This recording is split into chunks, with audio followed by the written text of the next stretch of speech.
தேவனுக்கு கோடி கோடி ஸ்தோத்திரம். வாழ்வழிக்கும் இயேசு ராஜாவுக்கு வாழ்நாளெல்லாம் ஸ்தோத்திரம். ஜெயம் கொடுக்கும் என் தேவனுக்கு கோடி கோடி ஸ்தோத்திரம். வாழ்வழிக்கும் இயேசு ராஜாவுக்கு வாழ்நாளெல்லாம் ஸ்தோத்திரம். அல்லேலூயா அல்லேலூயா பாடுவேன், ஆனந்த தொனியால் உயர்த்துவேன். அல்லேலூயா அல்லேலூயா பாடுவேன், ஆனந்த தொனியால் உயர்த்துவேன். ஜெயம் கொடுக்கும் தேவனுக்கு கோடி கோடி ஸ்தோத்திரம். வாழ்வழிக்கும் இயேசு ராஜாவுக்கு வாழ்நாளெல்லாம் ஸ்தோத்திரம். நடந்ததெல்லாம் நன்மைக்கே நன்மைக்கே, நன்றி சொல்லி மகிழ்வேன் இன்றைக்கே. நடப்பதெல்லாம் நன்மைக்கே நன்மைக்கே, நன்றி சொல்லி மகிழ்வேன் இன்றைக்கே. உள்ளோன மனிதரை புதிதாக்கி உடையில் உருமாற்றி நடத்துகிறேன். உள்ளான மனிதரை புதிதாக்கி உடையில் உருமாற்றி நடத்துகிறேன். நன்றி நன்றி, எல்லாம் நன்மைக்கே நன்றி. நன்றி நன்றி, எல்லாம் நன்மைக்கே நன்றி.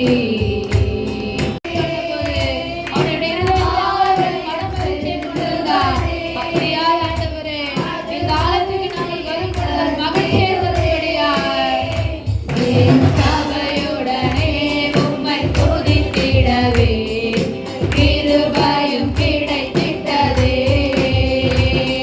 என் சபையுடனே உம்மை துதித்திடவே இந்த கிருபையும் கிடைத்திட்டதே. என் சபையுடனே உம்மை துதித்திடவே இந்த கிருபையும் கிடைத்திட்டதே. நாங்கள் ஆராதிக்க வந்தோம் வந்தோம், அன்பு கூற வந்தோம் யெகோவா தேவனே. ஆயிரம் நாமங்களுடையவரே, துதித்திட வந்தோம் நாங்கள், தொழுதிட வந்தோம் தூயவரே சுவையே. நாங்கள் ஆராதிக்க வந்தோம், அன்பு கூற வந்தோம் யெகோவா தேவனே. துதித்திட வந்தோம், தொழுதிட வந்தோம் தூயவரே சுவையே. ஆமென், ஆமென். என்னோட எடுத்துக்கொள்ளுங்கள். 1 கொரிந்தியர் 2ஆம் அதிகாரத்தில் ஒரு சம்பவம் இருக்குது. அதுக்கு ஒப்பனையான சில காரியங்களை பார்த்து நாம் சீக்கிரமாக நாங்கள் முடிக்கலாம். எடுத்துக்கொள்ளுங்கள். 1 கொரிந்தியர் 2ஆம் அதிகாரம் 9வது வசனம். எழுதியிருக்கிறபடி தேவன் தம்மில் அன்பு கூறுகிறவர்களுக்கு கண் காணவும் இல்லை, காது கேட்கவும் இல்லை. ஆமென். அப்போ பவுல் எல்லாருக்கும் கொரிந்தியருக்கு சொல்லுகிறார். அப்போ எழுதியிருக்கிறபடி ஒரு காரியத்தை ஆண்டவர் என்ன செய்திருக்கிறார்? எழுதியிருக்கிறார். ஆமாவே இல்லையா? அப்போ அதை என்ன சொல்கிறார்? தேவன் அவருக்கு எழுதியிருக்கிறபடி தேவன் அவரில் அன்பு கூறுகிறவர்கள், சரியா, அவர் மேல் யாரெல்லாம் அன்பு வைத்திருக்கிறாங்களோ ஆமே அவர்களுக்கு என்ன செய்தாராம்? ஆயத்தம் பண்ணி வைத்திருக்கிறார். சரியா? அப்படின்னு அன்புனா என்னது? அவர் மேல் நம்ம விசுவாசம், அவர் மேல் நம்பிக்கை வைத்திருக்கிற நமக்கு ஆண்டவர் ஒன்றை ஆயத்தம் பண்ணி வைத்திருக்கிறார். நம்மள சொல்லுங்க, எனக்கு ஆண்டவர் ஒன்றை ஆயத்தம் பண்ணி வைத்திருக்கிறார். அது எதுவாக இருக்குமோ நமக்கு தெரியாது. ஆனால் அவர் என்ன செய்யறார்? அவர் மேல் நீங்கள் அன்பு வைத்திருங்க, அவர் மேல் நம்பிக்கை வைத்திருக்கீங்க. அவர் அதான நம்ம சங்கீதம் 121 வாசித்தது போல. ஆமாம், என்ன சொல்றது முதல் வசனம், எனக்கு ஒத்தாசை வரும். என்னுடைய போக்கஸ் எங்க இருக்கணும்? அவரை நோக்கி இருக்கணும். ஏன்னா அவர் என்ன செய்கிறாராம், தேவன் பாருங்க தமிழ் ஆயத்தம் பண்ணி வச்சிருக்கிறாராம். சொல்லுங்க, எனக்கு ஒன்று ஆயத்தம் பண்ணி வச்சிருக்காரு. அது எதுவாகவே இருக்கட்டும், நம்ம இல்லையா? அவர் ஆயத்தம் பண்ண எப்படி இருக்கும்? அது உங்களுக்கு எப்படி இருக்கும்? அது பெஸ்ட்டாக இருக்கும். சொல்லுங்க. ஆமாம், அது சொல்லுங்க, பெஸ்ட் அப்படின்னு சொல்லுங்க. எனக்கு ஆண்டவர் அவர் பெஸ்ட்டாக ஒன்று வச்சிருக்கிறார். ஆனால் அது சர்ப்ரைஸ். சொல்லுங்க. சர்ப்ரைஸ் தானே? சொல்லுங்களேன், கொஞ்சம் நல்ல சத்தம் வந்து சொல்லுங்களேன். என்னமா சர்ப்ரைஸ்? காது கேட்கலையா? சொல்லுங்க. திடீர்னு தான் என்னது, இந்த இப்படி தெரியுமா, இப்படி கொண்டு வந்து புரியுதா, அப்படி திரும்பி பார்ப்போமே, அந்த மாதிரி தான் ஆண்டவர் என்ன செய்யறாரு, நீங்கள் வேண்டிக் கொள்வதற்கும் எண்ணுவதற்கும் மேலானவற்றை செய்கிறார். என்னை கேளும், உனக்கு எட்டாததும் அறியாததும் பெரிய, நமக்கு பெரிய பிளானிங் வச்சிருக்கிறார். பிள்ளைகளை, பெற்றோர்கள் உங்களை குறித்து பெரிய என்னது நினைவாக இருக்கிறார். அதை விட உங்களை உண்டாக்குனவர் பெரிய காரியங்களை செய்ய என்ன செய்கிறார், யோசித்து கொண்டிருக்கார். நீங்கள் படித்து நீங்கள் இந்த வேலைக்கு போகணும், நீங்கள் திட்டமிட்டு போய்கொண்டிருக்கீங்க, அதுவல்ல. அவர் என்ன செய்வார், ட்ராக் மாற்றி உங்களை என்ன செய்வார், உயர்ந்த இடத்துல வைப்பார். நாடுகளுக்கு பின்பதாக ஓடிக்கொண்டிருந்த தாவீதை இஸ்ரவேல், சமஸ்த இஸ்ரவேல் தேசத்துக்கும் அரசனாக மாற்றினார், ராஜாவாக மாற்றினார். ஆமாம் இல்லை? அதுதான் தேவன், அதுதான். அவர் மேலே முழு நம்பிக்கை இருக்க வேண்டும். அதுதான் நீங்கள் சொல்லுங்க. கொரிந்தியர் பட்டினத்து ஜனங்கள் பெரிய வசதி படைத்தவர்கள், கோடீஸ்வரர்கள். அங்கு பணம் புரண்டு கொண்டிருக்கும் படிப்பறிவு இல்லாத ஜனங்களாக இருந்தாலும் மிக வசதி படைத்தவர்கள். சரியா? ஸோ அவர்களுக்கு ரட்சிக்கப்பட்ட சபைக்கு வருகிற ஜனங்களுக்கு கடிதம் எழுதுகிறார். எழுதியிருக்கிறதுப்பா, உங்களை குறித்து எழுதியிருக்கிறது, உங்களுக்கு தெரியாது. ஆனால் உங்களை குறித்து என்னது ஏற்கனவே ஆண்டவர் எழுதி வச்சிருக்கிறார். அதுதான் உலகத்தார் சொல்லுவாங்க, நம்ம தலை எழுத்து அப்படின்வாங்க. ஆமாம் இல்லையா? அது உண்மை தானே? ஆமாம், நம்ம நினைச்சே பார்க்க முடியாது. ஆமாம் இல்லையா? வாசிங்களேன், சொல்லுங்க. எனக்கு ஆண்டவர் எழுதியிருக்கிறபடி அன்பு கூறுகிறவங்களுக்கு அப்படின்னா என்னது, அவர் மேல் என்னது முழு நம்பிக்கை வைக்கிறவருக்கு சொல்றாரு. அவருடைய விஷயமெல்லாம் பிரதர் அண்ட் சிஸ்டர்ஸ், அது உங்களுக்கு தெரியாது. நீங்க சாதாரண நினைப்பீங்க, எனக்கு ஒரு சின்ன ஒரு இடம் இருந்தால் போதும், எனக்கு அப்படியே சின்னமாகவே நினைச்சு பழகிட்டோம். ஆமாம் இல்லையா?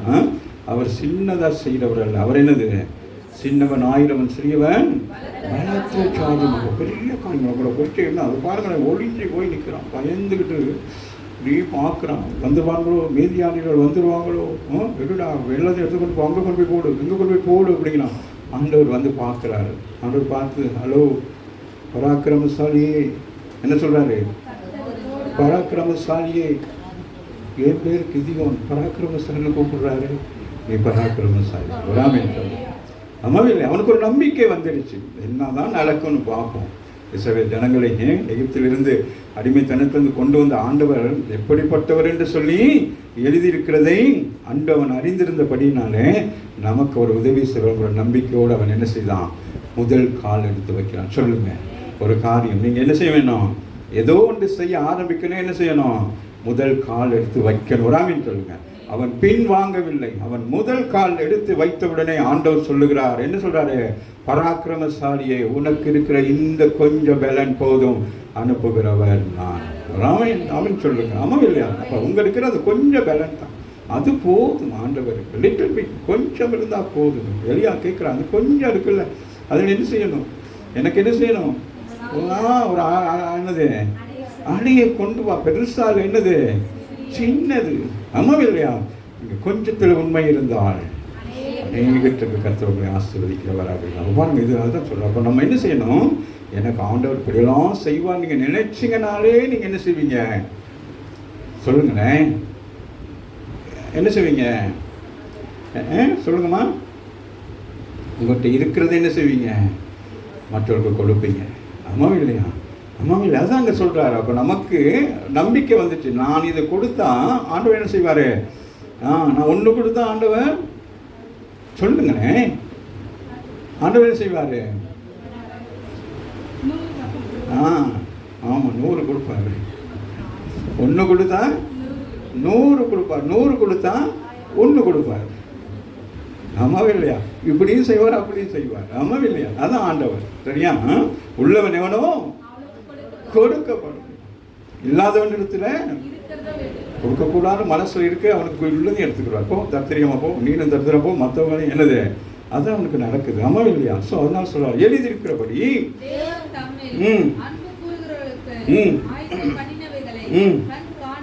சொல்றாரு. அது காண கிடைக்காது. அது என்னது, யாரும் வந்து சொல்லலை. உங்களுக்கெல்லாம் இப்படியெல்லாம் நடக்கும் சொல்லி யாரும் வந்து என்னல சொல்லலை. நம்ம இருதயத்தை தோன்றாது. ஆண்டவர் செய்கிற அற்புதமான காரியங்கள் நம்முடைய மனதால் நம்ம இந்த சின்ன இருதய எண்ணங்கள் என்னது தோன்றாது. நமக்கு நடக்குமா? ஆனால் எழுதியிருக்கு. என்ன எழுதியிருக்கு? இதெல்லாம் உனக்கு நான் செய்வேன். என் மேல் அன்பு வைத்தால் நான் என்ன செய்வேன்? நீ வேண்டிக் கொள்வதற்கும் எல்லாவற்றையும் நான் என்ன செய்வேன்? உனக்கு செய்வேன் என்று சொல்லுகிறார். ரோமர் 8:28 வாசிப்போம். அன்றியும் அவருடைய தீர்மானத்தின்படி, எல்லாருக்கும் அல்ல, அவருடைய தீர்மானத்தின்படி அழைக்கப்பட்டவர். நீங்களும் யாரு? அழைக்கப்பட்டவர்கள் நீங்களும் யாரு? அன்பு உள்ளவங்க. அம்மாவில்லை, அதான் சொல்லுகிறார். பக்தி உள்ளவனை கட்ட தமக்கென்று தெரிந்து கொண்டிருக்கிறார். அப்படின்னா நீங்க அவர் மேல அன்பு வச்சிருக்கீங்க. உலகத்தில் இருக்கிற எல்லா அன்பை விட அந்த அன்பு, இந்த அன்பை எல்லாம் பார்த்து கடைசியில் எங்க வந்துட்டீங்க?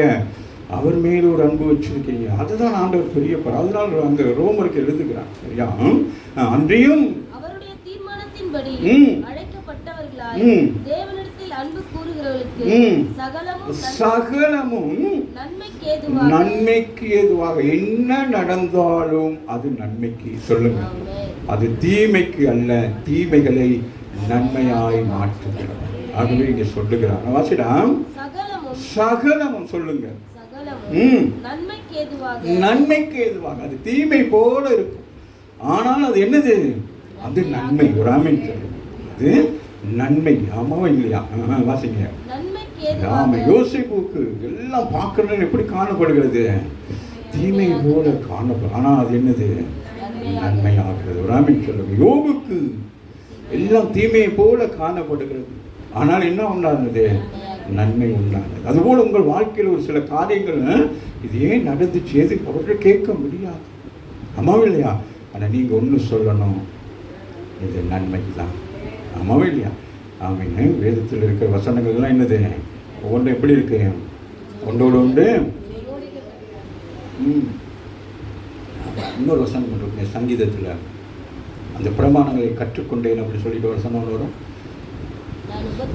நான் உபத்திரவப்பட்டது நல்லது, இதனால் பிரமாணங்களை கற்றுக்கொண்டேன். நம்ம பிரச்சனை பட்டாதான் நமக்கு சரி தெரியும். ஆமாம் இல்லையா? ஒரு பிரச்சனைக்குள்ள போனாதான் நமக்கு தெரியும்.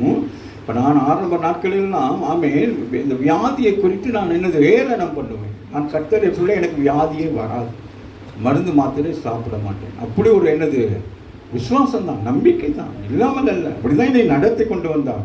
ஆனால் அதுவே எனக்கு என்னவாயிற்று? கொஞ்சம் ஏற்றிமை ஆயிடுச்சு, மற்றவர்களை ஏளனப்படுத்துகிற மாதிரி. ஆமாவா இல்லையா? ஸோ அது நிமித்தம் ஆண்டவர் ஒரு பாதையில் என்னை நடத்தினார். இன்றைக்கு எனக்கு ஒரு வியாதி என்று சொன்னால் அந்த வியாதியை குறித்து முழு விவரத்தையும் கர்த்தர் வெளிப்படுத்துவார். இதுதான் இந்த வியாதி, இதனால தான் இந்த வியாதி வந்திருக்கும், இதுதான் இதுக்கு காரணம், இதுக்கு இதை செய்தால் சரியாக. என்ன செய்யணும்? வியாதிக்கு என்ன செய்யணும் சொல்லுங்களே? என்ன செய்யணும்? நேற்று தான் தியானிச்சோமே, அவரை அழைச்சிட்டு வரணும், அவர்கிட்ட சொல்லணும், கட்டளை சுகமாய்க்கிறோம். அம்மாவே இல்லையா? அப்போ ஆண்டவர் நமக்கு என்னது? அப்போ ஏன் வைத்திர, நான் கடந்த நாட்களில் யோசித்தேன், யாரோட பேசி கொண்டிருக்கேன் தான் பார்த்தேன். அப்போ ஏன் வைத்தியர்களை வைத்திருக்கிறார் என்று கேட்டால் நல்லா கவனித்துக் கொள்ளுங்கள். இந்த வைத்தியர்கள் கண்டுபிடித்து என்ன சொல்லுவார்கள்? இந்த வியாதி உங்களுக்கு இருக்கிறது என்று சொல்லி. நீங்கள் என்ன செய்யணும்? இந்த வியாதி எனக்கு இருக்கிறது, இந்த வியாதிக்கு யாரு வைத்தியன்? ஆண்டவராகிய இயேசு. ஆமாம் இல்லையா? அப்போ நமக்கு தெரியணும், இந்த வியாதி எனக்கு இருக்கு, இந்த வியாதியை சுகமாக்குறவர் யாரு? அவர் கர்த்தர், பரிகாரியாகிய ஆண்டவர். ஆமாம் இல்லையா? யெகோவா ராஃபா, சுகம் கொடுக்கிறவர். அப்போ அந்த டாக்டர் யெகோவா ராஃபா எங்கே இருக்காரு அப்படின்னு சொல்லி என்ன செய்யணும்? நீங்கள் அவரிடத்தில் விசுவாசம் சொல்றாரு. அதுதான் இந்த இடத்துல சொல்றாரு. அவன் அன்றியும் அவருடைய தீர்மானத்தின்படி நம்ம அழைச்சிருக்கிறாரு, நம்மளை சாட்சியாக வைத்திருக்கிறார். என்னுடைய வாழ்க்கையில் வருகிற உபத்திரங்கள், வேதனைகள் மற்றவர்களுக்கு சாட்சி சொல்லும்படியாக. இப்போ நான் எங்கே போனாலும் என்னுடைய சாட்சிகளை நான் சொல்வேன். மரணத்திலிருந்து என்னை ஆண்டவர் உயிரோடு எழுப்பினார். நான் மரித்திருக்க வேண்டும், ஆனாலும் கர்த்தர் 3 முறை எனக்கு என்னது, மரணத்தின் தருவாயிலை கடந்து போக செய்து இன்றைக்கு ஆண்டவர் உயிரோடு வைத்திருக்கிறார். ஆமாம் இல்லை? ஏன்?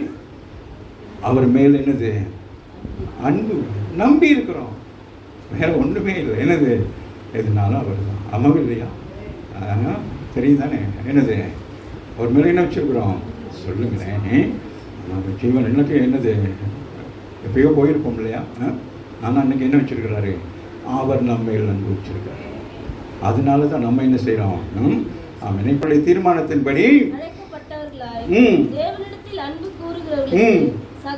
சகலமும் சொல்லுங்க, சகலமும் நன்மைக்கு எதுவாக அறிந்திருக்கிறோம். ஆமாம், அறிந்து இருக்கிறோம். அப்போ நம்மளும் அதில் சேர்ந்துக்கிறோம். அம்மாவும் இல்லையா? எனக்கு இப்படி தான் நடந்துச்சு, ஆனாலும் என்னாச்சு? நல்லாயிட்டேன். அம்மாவும் இல்லையா? நான் நினைச்சே பார்க்கல. கொரோனா காலத்தில் எல்லாம் சேர்ந்து ஏமாற்றிட்டாங்க. மெர்லின்லேருந்து எல்லாருமே ஏமாற்றிட்டாங்க. இல்லாட்டி நான் மெர்லினாலாம் உண்மையை சொல்லியிருந்தேன், நேரம் நான் டனக்கு சார், ஒன் மேன் டவுன் சார்னு போயிருப்பேன். அம்மாவும் இல்லையா? ஒன்றுமே இல்லையா? ஒன்றுமே இல்லையா? அவளுக்கு தெரியுது சீரியஸ், ஆனால் ஒன்றுமே இல்லையா? அவள் வாயின்படி ஒன்றுமே இல்லாமல் போச்சு. வராமல் டாக்டர்ஸ் வந்தாங்க, நர்ஸ்மார் வந்தாங்க, வீட்டிலே இருந்து இல்லாட்டி ஹாஸ்பிட்டலில் கொண்டு போய் மூக்கில் வயலுக்கெல்லாம் போட்டுருந்தா அவ்வளோதான். அதை பார்த்தாலே என்ன இருக்கும்? இப்போ சொல்லுகிறார், அண்டியும் நம்முடைய தீர்மானத்தின்படி அழைக்கப்பட்டிருக்கிறோம். நம்ம எல்லாம் அன்பு கூறுறோம். அதனால நமக்கு சோதனைகள் வருது. ஆமே, யோபு அவ்வளவு அன்பு, தேவன் மேல எப்படி இருக்கிறான்? ரொம்ப அன்பா இருக்கிறான். எது செஞ்சாலும் ஐயோ பிள்ளைகள் தான் செஞ்சுட்டாங்க, ஆண்டவருக்கு விரோதமாக செஞ்சுட்டாங்களோ என்று சொல்லி அவன் ஒரு அவநம்பிக்கையில் செய்த காரியம் அது ஒரு சோதனையாய் வந்து சோதனையிலே அவன் ஜெயப்படுத்தான். அதனால் இன்றைக்கு நமக்கு ஒரு சோதனை வருகிற பொழுது யோபுவை போல உங்களுக்கு சோதனை வருமானு கேட்டால் நோ, இல்லை. ஆமாம் இல்லையா? அது குறித்து ஒரு சில காரியங்களை பார்த்து நாங்கள் முடிக்கலாம். எடுத்துக்கொள்ளுங்க நீதிமொழிகள் 3ஆம் அதிகாரம் 11-12 வாசிங்க. என் மகனே என்னாதுன்னு சொல்றாரு. கர்த்தருடைய சிற்றைக்கிற நேரம் என்ன செய்யக்கூடாது? என்ன ஆண்டவரே, உங்க மேல தானே இவ்வளோ அன்பு வச்சிருக்கிறோம், நீங்க போயிட்டு என்னைய போயிட்டு அதுதான் சொல்றேன். என் மகனே, சாலமோன் எழுதுகிறார், அழகாக எழுதுகிறார். என்னுடைய பிள்ளையே, என்னுடைய மகளே, என் மகனே, அற்பமா என்னாதே, சோர்ந்து போகக்கூடாது. அவர் கடிந்து கொள்ளுகிற நேரம் என்ன செய்யக்கூடாது? ஆமாம், பெற்றோர்கள் ஏன் பிள்ளைகளை கடிந்து கொள்கிறார்கள்? ஏன்? அது பெற்றோர்கள் பிள்ளைகளை கடிந்து கொள்ள தான் வேண்டும். ஆமாம் இல்லையா? பிள்ளைகள் தவறு செய்யணும், என்ன செய்ய வேண்டும்? கடிந்து கொள்ள வேண்டும். அடிக்கிற நேரம் அடிக்கணும், பேசுகிற நேரம் பேசணும். இல்லைன்னா என்ன செய்யாதுகள்? அந்த பிள்ளைகளுக்கு அது தெரியாமலே போயிடும். ஆமாம் இல்லையா? நெருப்பு சுடும் அப்படின்னா என்ன செய்யணும்? சுடும் சொன்னால் அதுகளுக்கு தெரியாது. ஒரு நாள் என்ன செய்யணும்? நம்மளே கொண்டு போயிட்டு கையை வச்சு எடுக்கணும். அன்னைக்கு தான் அது என்ன செய்யுங்க? பிரம்பு வலிக்கும்னா அதுக்கு ஒரு நாளைக்கு போட்டு பள்ளின்னு அடித்தா தான் அதுகளுக்கு தெரியும். அப்போ என்ன செய்வாங்க? பிரம்பை கையாளாதவன் தன் பிள்ளையை கொலை கொண்டுட்டான், அவ்வளோதான். அதனால பிள்ளைகள் என்ன செய்யணும்? அதுக்காக வயதுக்கு வந்ததுக்கு பிறகுலாம் கை நீட்டக்கூடாது. ஒரு குறிப்பிட்ட ஏஜ் இருக்குது, அந்த வரைக்கும் என்ன செய்யணும்? எங்கள் அம்மாலாம் கம்பும்ல ஒன்று முன்னாடி பார்த்தாலே போதும். நாங்கள்லாம் அப்படியே என்னது அப்படியே செம்மறி ஆடு மாதிரி அப்படியே போயிடுவோம். ஏன்னா என்றைக்கோ ஒரு நாள் என்ன இருக்கு வாங்கியிருக்கிறோம். ஒரு நாள் கிஃப்ட்டு கொடுத்துருக்குறாங்க. அதனால் தெரியும், அந்த பார்வையிலே தெரியும் இந்த கிஃப்ட்டு எந்த கன்னத்தில் விழுகும், எந்த முதுகில் விழுகும்னு சொல்லிட்டு. சரியா? அப்போ எல்லாம் சைலண்ட் ஆகிடுவோம். முழு குடும்பம் என்ன ஆயிடுவோம்? என் மகனே என்னாதே, சோர்ந்து போகாதே. தகப்பன் தன் நேசிக்கிற எப்படியா? ஒரு தகப்பன் ஒரு பிள்ளையை அடிச்சானா கொல்ற மாதிரி அடிப்பான். சொல்லுங்க எப்படி? என்னது சொல்லுங்களேன். அடி உழுகும், ஆனால் எனக்கு எங்கே அடிக்கும்? இந்த காலுக்கு கீழே அடிப்பாங்க, பழிச்சு பழிச்சு. அம்மாவும் இல்லையா? இந்த கையை பிடிச்சி முறுக்குவாங்க, ஆனால் செத்து போய்வானா? இல்லை. ஆனால் சொல்கிறாரு, தகப்பன் தான் நேசிக்கிற புத்திரனை சிட்சிக்கிறார். ஆமாம், ஒரு தாய் தகப்பன் பிள்ளைகளை எப்படி வளர்க்கணும்? சிட்சித்து வளர்க்கணும். இதுன்னு எல்லாம் சொல்லி கொடுத்து அவங்கள என்ன செய்யணும்? அப்போதான் அந்த பிள்ளைகள் பிற்காலத்தில் தாய் தகப்பனுக்கு வேதனையை உண்டாக்க மாட்டார்கள். ஆமாம் இல்லையா? இல்லைன்னா பிள்ளைகள் பெற்று கடைசி வரை தாய் தகப்பன் என்ன செய்வாங்க? வேதனைப்பட்டு கொண்டே இருக்கும். அப்போ நீங்கள் சின்ன வயசில் அதுகளை சரியாக வளர்க்காததுனால கடைசி முடிவு வரைக்கும் என்னது, அந்த பிள்ளை உனக்கு வேதனையாக இருக்கும். வேதம் சொல்கிறது, சங்கீதத்தில் தான் சொல்லப்பட்டிருக்கு. வாசிங்களேன். தகப்பன் தான் நேசிக்கிற புத்திரனை சிட்சிக்கிறது போல கர்த்தரும் எவனிடத்தில் அன்பு கூறுகிறாரோ, எவன் மேல அன்பு கூறுகிறாரோ அவனை சிட்சிக்கிறார். சொல்லுங்க, அவர் என்னை சிட்சிக்கிறார். நான் என்னது, என்னை சிட்சிக்கிறப்ப நான் என்னாக்க போகிறேன்? சொல்லுங்களேன். வெள்ளின்னு சொன்னீங்க, என்னவா? பொண்ணாக. பொண்ணு எப்படி மண்ணிலிருந்து எடுத்து என்ன செய்வாங்க? அதுபோல கர்த்தர். அதுக்குரிய ஒரு சில காரியங்களை வாசித்து முடிக்கலாமா? 1 கொரிந்தியர் 11:38 வாசிங்களா? 32. நாம் நியாயத்தீர்க்கப்படும் போது உலகத்தோட ஆக்கிரமிப்புள்ளாக தீர்க்கப்படாதபடிக்கு கர்த்தராலே சிட்சிக்கப்படுகிறோம். கர்த்தராலே சிட்சிக்கப்படுகிறோம். பாருங்க, சொல்லப்படுகிறது, நாம் நியாயம் தீர்க்கப்படுகிற பொழுது உலகத்தோடு நாம் நியாயம் தீர்க்கப்பட முடியாது. கர்த்தருடைய பிள்ளைகள் உலகத்துக்குரிய சட்ட நியதியின் படி நாங்கள் எழுதக்கூடாது, நியாயம் தீர்க்கப்படக்கூடாது. நாம் எப்படியா? அவன் உலகத்தில் அவன் நம்மளை நியாயம் தீர்ப்பதற்கு முன்பதாகவே கர்த்தர் அவன் சிட்சித்து அந்த வழியிலிருந்து நம்மளை என்ன செய்கிறார்? வெளியில் கொண்டு வருகிறார். ஆமாம் இல்லையா? அப்போ உலகத்தில் நம்ம செய்கிற தவறுகளுக்காக தண்டனை இருக்குமானால் அதை முன்பதாக தேவன் அறிந்து என்ன செய்கிறான்? அதிலிருந்து நம்மளை என்ன செய்கிறான்? மீட்டு எடுக்கிறார். அதுதான் சொல்லுகிறார், நாம் நியாயம் தீர்க்கப்படும் போது உலகத்தோட உலகத்தில் உங்களுக்கு ஆட்கிணைகள் உண்டு. ஆமாம் இல்லையா? அதுல நீங்க தீர்க்கப்படாதபடிக்கு உங்களை ஆண்டவர் என்ன செய்யறாரு? அது என்னது? அதான் கிரேஸ். சொல்லுங்க, அதான் என்னது? கிருபை. ஆமாம் இல்லையா? அதான் ஆண்டவர் கிருபை. சரி, தப்பிச்சு ஓடி போகும் அப்படின்னு சொல்லிட்டு ஆண்டவர் சொல்லுங்க. சரி, நம்ம அப்படியே என்னோட வாங்க. எபிரேயர் 12ஆம் அதிகாரத்தில் ஒரு சில காரியங்களை வாசித்து அப்படியே நாங்கள் முடிச்சிடலாம். சரியா? 5 வாசிப்போம். அன்றியும் என் மகனே சொல்லுகிறாரு, அற்பமா எண்ணாதீங்க. ஆண்டவர் உங்களை சோதிக்கிற நேரம் என்ன செய்யக்கூடாது? கண்டும் காணாத மதி போகாதீங்க. அதே திருப்பி செய்யாதீங்க. ஏதாச்சும் ஒன்று செய்கிறீங்க, அப்போ ஆண்டவர் உங்களுக்கு சொல்கிறாரு, அப்போ நீங்கள் என்ன செய்யணும்? அதை விட்டு விலகிடணும். இல்லை, அதை என்ன அது ஜெபம் பண்ணால் போயிடும், உபவாசம் இருந்தால் போயிடும், அதெல்லாம் போகாது. அது அவர் சிக்ஷிக்கிறாருன்னா நம்ம ஏதோ ஒரு காரியத்துக்காக உன்னை என்ன செய்கிறாரு? அவர் உன்னை சரிப்படுத்த, உன்னை குணப்படுத்துகிறார். ஆமாம் இல்லையா? ஸோ அதனால சொல்கிறேன், நீ சும்மா அதை சும்மா சாதாரணமாக இருக்கான்னு சொல்கிறேன். சொல்கிறேன், அவர் கடிந்து கூடனே நீ செஞ்சக்கூடாது, சோர்ந்து போகக்கூடாது. சில நேரங்கள் பிரசங்கங்கள் உங்களுக்கு எச்சரிக்கையாக வர்ற நேரத்தில் நீங்கள் நினைக்கக்கூடாது, என்ன பாஸ்டர்னு நமக்கு நேரம் வருது, கத்தி எடுத்து குத்துறாருன்னு, ஈட்டியில் குத்துறாரு, அப்படியா இந்த பிரசங்கம் அப்படியா இருக்கும்? ஆமாவே இல்லையா? சிட்சிப்பு தான். ஆனால் அது என்னது? சுகம். சொல்லுங்க, சிட்சிப்பு தான் சுகம். ஆமாவே இல்லையா? சொல்றாரு, அழகா எழுதுறாரு. எப்படி இருக்கிறது? எவன் அப்படின்னா என்னது? எவனிடத்துல அன்பு கூறாங்க. உங்கள் மேல அன்பு. ஆமாவே இல்லையா? நீங்கள் என்னை தெரிந்து கொள்ளவில்லை, நான் உங்களை எப்படி தெரிந்து கொண்டிருக்காரு? அன்பு.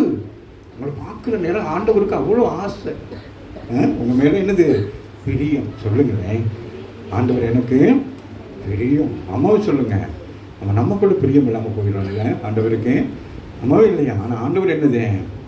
பிரியம். ஒரு நேரம் நீங்கள் பேசலை, ஒரு நேரம் ப்ரேயர் பண்ணாட்டி அவர் கவலையாக இருப்பார் தெரியுமா? நீங்கள் ஒரு நேரம் பேசலைன்னா அது என்னது? நீங்கள் என்ன நினைக்கிறீங்க? ப்ரேயர் 1 மணி நேரம் ஜபிக்கிறேன், 2 மணி நேரம் ஜபிக்கிறேன், ஜபம். நீங்கள் ஜபிக்க போனால் ஆண்டவருக்கு சந்தோஷமா இருக்கு, என் பிள்ளை என்னோட பேச வந்திருக்கு. இதுதான் இந்த மேட்டரை தெரியாமல் நம்ம போட்டு அழுகிறது. நம்ம போயிட்டு எப்படி இருக்கணும்? போய் கேளுங்க ஆண்டவர்கிட்ட, ஆண்டவரே how you? I am fine. நீங்கள் எப்படி இருக்கீங்க ஆண்டவரே? அப்படி ஆரம்பிச்சு பாருங்க. முழங்கால் போட்டு, ஆண்டவரே ஒன்றுமில்லை ஆண்டவரே நான் இருக்கிறேன் அப்படின்னுவார். நம்ம இல்லையா? யோசுவா அப்படி தான், ஒன்றுமே இல்லாண்டவர் இந்த ஜனங்கள் 6,00,000 பேர் மோசை போட்டு மோசை செத்துக்கு காரணமே இந்த 6,00,000 பேர் தான். பயப்பட, நான் உன்னோட கூட இருக்கிறேன், உடனே பெரிய ஜாதியை மாற்றுவேன். நாம இல்லையா? ஸோ அதனால் அந்த ஜெபங்களை வந்து நீங்கள் என்ன செய்யக்கூடாது, என்னது ஒரு பெரிய இது மாதிரி என்ன செய்யக்கூடாது. என்னது? அன்பின் ஆண்டவரே, வேதம் சொல்லுகிறது. நான் தானே வேதத்தை எழுதினேன், அப்புறம் என்ன வேதம் சொல்லுகிறது? புரியுதா? அப்போ நீங்கள் எப்படி பழகணும்? எப்படி இப்போ நீங்களும் எப்படி என்னோட பழகுறீங்க? வேற ஒரு சில சபைகளெல்லாம் பாஸ்டர்னா என்ன செய்வாங்க, ரொம்ப எப்படி செய்வாங்க, பிரேஸ்லோர் பார்த்தோம், அதை படிக்கிறியா, ஏன் வரல சர்ச்சைக்கு, இப்போ நீங்கள் அப்படி இல்லை தானே. அதுதான் அன்பு. உங்களை என்னது, நமக்கே இருந்து நாளைக்கு சாக போகிற நமக்கே இவ்வளோ அன்பு, நான் ஒரு வீடோடு இருக்கிறவர் மேல் என்ன செய்கிறாரு. அப்போ அதனால தான் சின்ன சின்ன சிரிப்புக்கெல்லாம் வருது. அதை பார்த்து வாட்சிட்டு நம்ம முடிச்சிடுவோம். சரியா? சந்தோஷமாக இருக்கிறீங்களா? அடுத்தவங்களை பார்த்து சொல்லுங்க, இன்றைக்கி எனக்கு சந்தோஷமாக இருக்குது, ஆவியானவர் என்னோட தான் பேசிக்கிட்டு இருக்கிறார். சில பிரச்சனைகளை நான் யோசிச்சுக்கிட்டே கிடந்தேன், அது அப்படி இல்லை, அது இப்படி. சொல்லுங்கள், அது இப்படி. வாசிங்க. அன்றியும் என் மகனே மகளே, என்ன நான் அவ்வளோலாம் செய்யறேன், என்னை ஆண்டவர் சோதிச்சுக்கிட்டே கிடக்கிறாரு.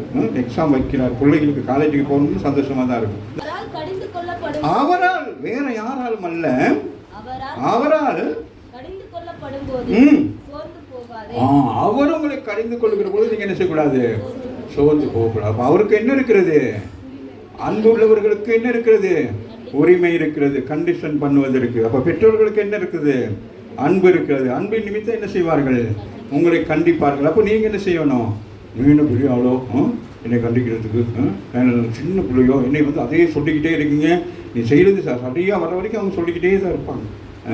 ஆமாம், அதனால நீங்கள் என்ன செய்யணும், எனக்கு செய்யலாம் செய்யக்கூடாது, என்ன செய்யணும், அது திருந்த செஞ்சு அந்த அம்மா அப்பாவுக்கு அந்த என்ன செய்யணும், அவங்களோட மன விருப்பத்தை நிறைவேற்ற வேணும். அதுபோல தான் ஆண்டவர் ஊழியத்தில் நான் இப்போ இதெல்லாம் நல்லா செய்கிறேன், நல்ல இன்னமும் என்னது பக்குவப்படாத. இப்போ நான் உங்களுக்கு சொல்கிறேனே, நான் என்ன செய்கிறேன், அப்பிரயோசனமானவன் நான் என்ன செய்கிறேன், ஊழியத்தை கற்றுக்கொண்டு தான் வருகிறேன். இப்போ இந்த இடத்துக்கு வந்து நான் பேசி கொண்டிருக்கேன்னு சொன்னால் என்னால் அல்ல, என்னை நடத்துகிற ஒரு ஆமீன் சொல்லுங்கள். ஆமாம் இல்லையா? ஸோ அதனால் நான் இன்றைக்கி வந்து இப்படி தான் பேசணும், இப்படிலாம் செய்யணும்னு சொல்லிட்டு கண்ணாடிக்கு முன்னே நின்று அதெல்லாம் ஒன்றுமே பண்ண முடியாது. நம்ம என்ன செய்யணும், ரியலாக போகணும். ஆமாம் இல்லையா? அப்போ தான் உங்களுக்கு என்ன ஆகும், சொல்லுங்களேன், சொல்லுங்கள் அப்படின்னா, ஆண்டவர் உங்களை சிற்றிப்பார், நீங்கள் ஆமாம் நீங்கள் இப்படி செய்தால் தண்டனை ஆண்டவருக்கு கத்தி எடுத்து குத்தி விடுவார்னா நீங்கள் என்ன செய்வீங்க. ஆனால் இங்கே சொல்லுகிறா, அது என்னதான், கடிந்து கொள்ளப்படும் பொழுது சோர்ந்து போகாதீங்க. ஆமாம் இல்லையா? அழகா சொல்றாரு, அடுத்து சொல்றாரு, எவனிடத்தில், எல்லாரையும் போயிட்டு ஆண்டவர் என்ன செய்ய மாட்டாரு, சிரிச்சிக்க மாட்டார். எல்லாரையும் வச்சு அவர் மேல அன்பு, அவருடைய வழியில நடக்கிறவர்களை தான் என்ன செய்வார், சிரிச்சிப்பார். எல்லாரையும் சிரிச்சிக்க மாட்டார். சபைக்கு வர நம்ம எல்லாரும் அவர் வழியை விட்டு வேற வழியில போய்கிட்டு இருந்தா என்ன செய்வாரு, அடிப்பார். அதான் அந்த வேர்டு என்னவா இருக்கு, எவனிடத்தில். இந்த வேர்டு தான் உங்களே என்ன இந்த இடத்துல உட்கார வச்சு நம்ம இல்லையா, நம்மளை சிரிச்சிட்டு எந்த மகனையும் தண்டிக்கிறார் என்று பிள்ளைகளுக்கு சொல்லுகிறது போல உங்களுக்கு சொல்லி இருக்கிற புத்திமதியை மறந்தீர்கள். சொல்லுகிறார். உங்களுக்கு நான் எப்படியா ஒரு தாய் தகப்பன் பிள்ளையை, ஆமாம், அப்போ இஸ்ரேல் ஜனங்கள் அப்படி தானே ஆண்டவர் நடத்திக்கிட்டு வாராரு. சரியா? ஒரு தாய் தகப்பன் கண்டிஷன் பண்ணுற மாதிரிக்கு நடத்தி வாராரு. அவர்களோ என்ன செஞ்சிட்டாங்க, அதை மறந்துட்டாங்க. நீங்கள் சிற்றியை சகிக்கிறவர்களா இருந்தால் தேவன் உங்களை புத்திரராக எண்ணி நடத்துகிறார். நீங்கள் இந்த பிரச்சனைகள் எல்லாவற்றையும் நீங்க சகித்துக்கிட்டு வந்தீங்கன்னா உங்களுக்கு எப்பொழுதுமே அவர் எப்படி இருப்பாராம், அவர் தகப்பனாகவே இருப்பார். நீங்க எப்படி இருப்பீங்க, அவருடைய பிள்ளைகளாக இருப்பீங்க. ஆமீன். அதனால நமக்கு தான் அது ஆண்டவர் சொல்றார், உலகத்திலே உபத்திரம் உண்டு, ஆனாலும் திடக்கொள்ளுங்கள், நான் போய் எல்லாம் செய்வேன். உங்களுக்கு பிரச்சனையா ஒன்றும் யோசிக்காதீங்க, நான் போய் அதை சால்வ் பண்ணுறேன். நீங்கள் அதுக்காக ஒன்றும் யோசிக்காதீங்க. நம்மளை ஏதாச்சும் ஒரு பிரச்சனை, ஏதோ ஒரு காரியம்னா ஆண்டவர் சொல்ல, நீ அதை பற்றி என்ன செய்யாத, நீ கவலைப்படாத, நான் என்ன செய்வேன், அதை நான் பார்த்துக்கொள்வேன். நீங்கள் சிற்றியை சகிக்கிறவர்களா இருந்தால் தேவன் உங்களை புத்திரராக எண்ணி நடத்துகிறார். அதுதான் அன்பு, அதுதான் தேவ அன்பு, அதுதான் பிதாவாகிய தேவனுடைய அன்பு. இப்போ பிள்ளைகளை தாய் தகப்பன் கண்டிக்கிற நேரம் ஆமே அவங்க எதிர்த்து போனாங்கன்னா என்ன நடக்கும், என்ன சொல்லுவாங்க. இப்போ ஒரு பிள்ளையை நீங்கள் கண்டிக்கிறீங்க, மகனையோ மகளையோ கண்டிக்கிறீங்க, அந்த பிள்ளைங்க என்ன செய்யுங்க, ஏதோ நடந்துருச்சு, நீங்கள் என்ன சொல்லுவீங்க? இல்லை நீங்கள் என்ன சரியாக சொல்லணும். இது ஏதோ செய்யலாம், சேட்டை பண்ணிட்டான், நீ என்ன சொல்லுவ? கோபத்தில் என்ன சொல்லுவ? வெரி குட், நீ என் பிள்ளையே இல்லை. அதுதான் நீங்கள் சொல்கிறேன். ஆமாம், அப்போ என்னது, நான் சொன்னதை நீ கேட்டீன்னா நீ என் பிள்ளை. நான் உன்னை எதுக்காக அடிக்கிறேன்? நான் கஷ்டப்படுறேன் உன்னை. நான் என்ன செய்வேன், 10 மாதம் பிறகு நான் கற்பத்தில் வச்சுருந்தேன். உன்னால் நான் இவ்வளோ வேதனைப்பட்டு மரண நேரத்தில் உன்னை பெற்றெடுத்து உனக்கு இவ்வளோ காரியங்களாம் செஞ்சுக்கிறேன். நீ இந்த காரியத்தை செய்ய மாட்டேன், நீ என் பிள்ளையே இல்லை. அப்படி தான் ஆண்டவர் அதுதான் சொல்கிறேன். ஆனால் நீங்கள் சிட்சையை சகிக்கிறவர்களாக இருந்தால் தேவன் உங்களை புத்திரராக எண்ணி நடத்துகிறார் சொல்லுகிறார். அப்போ எல்லாரையும் அல்ல, அவன் உபத்திரவத்தின் பாதைகள். அது கிறிஸ்தவ வாழ்க்கை என்பது என்னது, உபத்திரவம் என்று இல்லை, அது சிற்றை என்று சொல்கிறது. நீங்கள் என்ன யோசிக்கிறீங்கன்னா, சிற்றைனோ நீங்கள் நினைக்கக்கூடாது ஆண்டவர் நம்மளை கடனில் போடுவார், கஷ்டத்தில் போடுவாங்க, அப்படி அல்ல. ஒரு சரியான ஒரு உதாரணத்துக்கு வச்சுக்கோங்க, ஒரு சில காலேஜுகளுடைய பேர், சில கம்பெனிகளோட பெயர்கள்லாம் பார்த்தீங்கன்னா என்ன நடக்கும், அந்த பெயர்களை சொன்னோன்னே என்ன சொல்லுவாங்க, என்னம்மா, இப்போ ஒரு கம்பெனியில் அந்த கம்பெனியை பற்றி சொல்லுவாங்க. அந்த கம்பெனி இந்த அண்ணா யூனிவர்சிட்டி என்ன சொல்லுவாங்க, லோயலா காலேஜ் என்ன சொல்லுவாங்க, ஏன் இந்த காலேஜுக்கு பிள்ளைகளை சேர்க்குறாங்க, டிசிப்ளின். அப்போ நம்ம ஆவிக்குரிய பிள்ளைகள் நம்ம எப்படி இருக்கணும், அந்த டிசிப்ளினாக இருக்கணும். அதை தான் ஆண்டவர் விரும்புகிறார். அப்படி தான் நம்ம என்ன செய்ய வேண்டும், அதுதான் சிற்றை. இப்படி நடக்கக்கூடாது, இப்படி செய்யக்கூடாது. இப்போ அரசாங்கத்தில் ஹெல்மெட் போடுங்க, அது ஒரு நமக்கு சிற்றையாக இருக்கும். ஹெல்மெட்டை ஏன் போடுறோம், விளங்கவே மாட்டேங்குது. அது ஹெல்மெட்டை போட்டு அதுகளுக்கு ஃபோன் அப்படி வச்சுட்டு பேசிட்டு போவாங்க. ஆமாம் இல்லையா? அந்த மாதிரி ஏதாச்சும் ஒன்று செய்கிற நேரம் நமக்கு என்னது, ஒரு வழியில் போகிற நேரம் அதுதான். அதை விட்டு நீங்கள் சிற்றைன்னு நினைச்சிடக்கூடாது. ஆண்டவர் நம்மளை வியாதி படுக்கையில், நோய் படுக்கையிலாம் போட்டு அப்படியே அது அல்ல. நான் சொல்கிறேன், நானே வழியும் சத்தியம், இது இப்படி செய்யுங்க அப்படிங்க. அப்போ அது ஒரு முறைக்கு 2 முறை நம்ம சொல்கிற நேரம் நமக்கு அது என்னமா இருக்கும், நமக்கு கஷ்டமாக. இப்போ நான் சபைக்கு வரவங்களே 8:30 மணிக்கு வாங்குங்கிறேன், அது உங்களுக்கு சிற்றையா? ஆமாம் இல்லையா? 8:30 மணிக்கு வாங்க சொல்கிறாங்க. பிறகு என்ன பேசாமல் வீட்டுக்குள்ளேருந்து வெளியே ஓடியாந்துடுறாரு. நம்ம வீட்டில் சொல்லணும், பிள்ளைகளுக்குவேன் அது செய்யணும், அப்போ தான் தண்ணி வரும். அப்புறம் தான் என்னது, பக்கத்துக்குள்ள தான் ஆண்டி வந்து பேசிக்கிட்டு இருப்பாங்க, அவங்க கோச்சிக்கிடுவாங்க காலையில் பேசாட்டி. அம்மாவும் இல்லை, கடைக்கு போகணும், போயிட்டு பார்க்கணும், ஆட்டுத்தலை வாங்கணும், சமைச்சு என்னது ஆராதனை முடிஞ்சு போய் சாப்பிடணும். அம்மாவும் இல்லையா? அப்போ அது உங்களுக்கு எப்படி இருக்கும்? அவர் அப்படி தான் பிற்காலத்தில் தான் தெரியும். சொன்னேன், அந்த தகப்பன்கிற ஒரு ஸ்தானம், தாய்ங்கிற ஸ்தானத்தை நீங்கள் என்ன செய்ய வேணும், you want to respect your mother and father. ஆமாம் இல்லையா? அவங்களை கண்டோன்னு பயப்படணும், அவங்க கொஞ்சம் வாங்க எல்லாம். ஆனாலும் என்ன இருக்கணும், மெயின்டைன் பண்ணிக்கணும். அப்பாவுக்கு கோவம் தான், அம்மாவுக்கு கோவம் தான், என்ன அப்படிங்கிறத நீங்கள் இது பண்ணணும். சரியா? அதுதான் சொல்கிறேன். எல்லோருக்கும் கிடைக்கும் சிட்சை உங்களுக்கு கிடையாதிருந்தால் நீங்கள் புத்திரராய் இராமல் வேசியின் பிள்ளைகளாய் இருப்பீர்களே. என்ன தூசணா பேசுகிறேன். உலகம் எப்படி இருக்கிறது, பாவத்தில் இருக்கிறது. ஆனால் சிற்றிக்கிறார், இதை செய்யாதீங்க, இது பாவம், இதை செய்யாதீங்க. இது யாரு, மற்றவங்க செய்யலாம். தவறான வழியில் பிறந்தது, தவறான சம்பவங்கள், அதை நீங்கள் செய்யாதீங்க. நீங்கள் என்னுடைய பிள்ளை, ஏதாச்சும் நடந்த என் பேர் தான் கெட்டு போயிடும். நம்ம இல்லையா? நீங்கள் எனக்கு பிறந்த பிள்ளைகள். அதனால் உங்கள் பேர் கெட்டு போனால் யார் பேர் கெட்டு போகும்? தாய் பேர், தகவன் பேர் கெட்டு போகும். அதான் சொல்கிறாரு. நீங்கள் அப்படி செஞ்சுட்டீங்கன்னா என்னது, பாவத்தில் பிறந்த பிள்ளைகள். அப்படி தான் அவங்க சொல்கிறார். ஸோ அதனால் கர்த்தர் நீங்கள் பாவத்தில் பிறந்த பிள்ளைகளாக இருந்து நம்ம நீதியின் பிள்ளைகளாக கர்த்தர் மாற்றியிருக்கிறார். அவருடைய இரத்தத்தினால் கழுவப்பட்டு நம்ம இருந்தது. இந்த உலகம் பாவத்தில் இருந்துச்சு. அதனால தான் யார் தாவீது சொல்லுகிறாங்க, என்னை பாவத்திலே அப்படி சொல்லுகிறான். அது குறித்து தவறான உபதேசங்கள்லாம் இருக்குது. ஆனால் அவன் என்ன சொல்கிறான், அந்த உலகமே என்னது, ஆதாமுக்கு பிறகு என்னது, பாவத்தினால தான் நடந்துச்சு. அதனால தான் என்ன ஈசோப்பினாலே சுத்திகரியும் சொல்லுகிறார். ஆனால் நீங்களும் நானும் இயேசுடைய இரத்தத்தினாலே சுத்திகரிக்கப்பட்டிருக்கோம். அவருடைய இரத்தம் சகல பாவங்களையும் சுத்திகரிக்கிறதாக இருக்கு. வாசிங்க. அன்றியும் நம்முடைய சரீரத்தின் தகப்பன்மார்கள் நம்மை சிட்சிக்கும் போது அவர்களுக்கு நாம் அஞ்சி நடந்திருக்க சொல்லுகிறார். இது பாருங்க, அழகா கொண்டு வர. நம்ம அம்மா அப்பா கம்பெடுத்து வெறுக்கிற நேரம் அவங்களுக்கு பயப்படுறீங்களே, அவர்களுக்கு நாம் அஞ்சி நடந்திருக்க நாம் பிழைக்கத்தக்கதாக, இந்த உலகத்திலே என்னது பிழைக்கத்தக்கதாக ஆவிகளின் பிதாவுக்கு வெகு அதிகமாய் அடங்கி நடக்க வேண்டும் அல்லவா? சொல்லுங்க, வாசிங்களா. அவர்களுக்கு நாம் அஞ்சி நடந்திருக்க நாம் பிழைக்கத்தக்கதாக ஆவிகளின் பிதாவுக்கு வெகு அதிகமாய் அடங்கி நடக்க வேண்டும் அல்லவா? சொல்லுகிறார். உலக தகப்பனுக்கே நீங்க என்ன செய்றீங்க? அஞ்சி நடக்கிறீங்க. என்ன பொய்க்கு பயம், அதெல்லாம் பொய்க்கு. அம்மா அப்பாவுக்கு பொய்க்கு பயப்படுவாங்க, அம்மா இல்லையா? ஆனா இங்க சொல்லுகிறார், ஆவியின் பிதாவுக்கு வெகு அதிகமாக நடக்க வேண்டும் அல்லவா? சொல்லுகிறார். நீங்க என்ன செய்ய வேண்டும்? அடங்கி நடக்க வேண்டும். சாமி அங்க சொல்லுகிறார். யாரை பார்த்து அந்த வார்த்தை சொல்லுகிறார்?